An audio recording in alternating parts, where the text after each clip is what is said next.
తెలంగాణలో పార్లమెంట్ ఎన్నికల సందడి ఊపందుకుంది. ఈ నేపథ్యంలో వరుసగా బీజేపీ అగ్రనేతలు రాష్ట్రంలో ఎన్నికల ప్రచారం నిర్వహించనున్నారు. కాసేపట్లో బీజేపీ జాతీయ అధ్యక్షుడు జేపీ నడ్డా రాష్ట్రానికి రానున్నారు. ఆయన ఇవాళ రాష్ట్రంలో పలు ప్రాంతాల్లో ఎన్నికల ప్రచారం నిర్వహించనున్నారు. పెద్దపల్లి, చౌటుప్పల్, నల్గొండ బహిరంగ సభల్లో నడ్డా పాల్గొననున్నారు.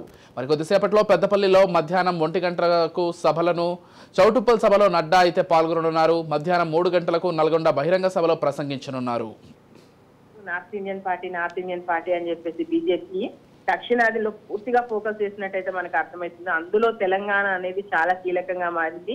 ఎందుకంటే వరుస పెట్టి వచ్చేస్తున్నారు. ఇప్పుడు మోదీ, నడ్డా, అమిత్ షా, కేంద్ర మంత్రులు, వివిధ రాష్ట్రాల ముఖ్యమంత్రులు మనం మొన్నటిదాకా చూస్తున్నాం. అని ఈ రోజు నడ్డా వస్తుంటే రేపు మోదీ ఉన్నారు, మళ్ళీ ఎల్లుండి అమిత్ షా వస్తున్నారు.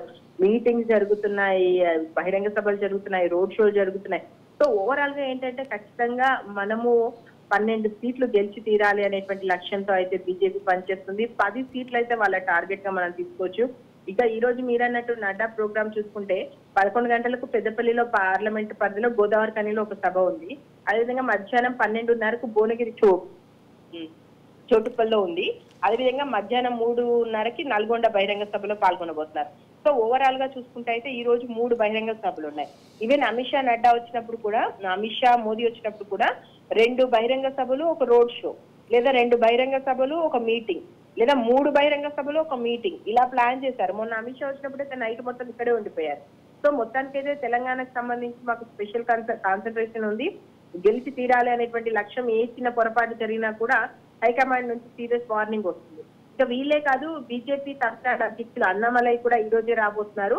12 గంటలకు ఆయన జమ్మికుంట బహిరంగ సభలో ఉంటారు. 3 గంటలకు కల్వకుర్తి సభలో మాట్లాడతారు. సాయంత్రం 6 గంటలకు ఇక్కడ హైదరాబాద్ సనత్ నగర్ లో ర్యాలీ ఉంది. పద్మారావు నగర్ నుండి ఆయన ర్యాలీలో బయలుదేరుతారు. ఆయనతో పాటు ఉత్తరాఖండ్ సీఎం పుష్కర్ సింగ్ ధామి కూడా రాబోతున్నారు. ఆయన 11 గంటలకు ముషీరాబాద్ లో యువ సమ్మేళనం, 12:30కు నర్సంపేటలో బహిరంగ సభ, సాయంత్రం 5 గంటలకు మేధావులతో సమావేశం మహబూబ్ నగర్ లో ఉంది. ఆయనతో పాటు రాజస్థాన్ సీఎం భజన్ లాల్ శర్మ రాబోతున్నారు. సికింద్రాబాద్ ఇంపీరియల్ గార్డెన్ లో ప్రవాసీ సమ్మేళనంలో ఆయన పాల్గొనబోతున్నారు. సో మొత్తానికి ఇలా ముఖ్యమంత్రులు భజన్ లాల్ శర్మ, పుష్కర్ శర్మ అండ్ బీజేపీ తమిళనాడు అధ్యక్షులు అన్నామలైతో పాటు నడ్డా కూడా ఈ రోజు ఉండబోతున్నారు. సో మొత్తానికి ఎక్కడ కూడా క్షణం తీరిక లేకుండా బీజేపీ స్టార్ క్యాంపెయినర్స్, కేంద్రంలో కీలక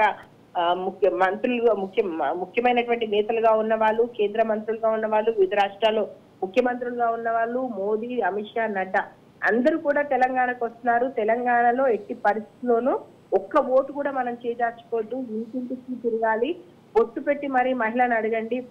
అదే విధంగా ప్రతి ఓటర్ దగ్గరికి వెళ్ళండి, మోదీ చేసినటువంటి పథకాలు చెప్పండి. మళ్ళీ మోదీ గవర్నమెంటే వస్తుంది కాబట్టి మేము అధికారంలోకి వస్తామన్న పూర్తి నమ్మకం మాకుంది.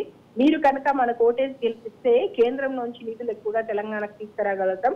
కాంగ్రెస్ కు, బీఆర్ఎస్ కు ఓటేయడం దండగా. మొత్తానికైతే ఈ ప్రచారాన్ని జోరుగా బీజేపీ తీసుకెళ్తుంది. Right, thank you Swapna.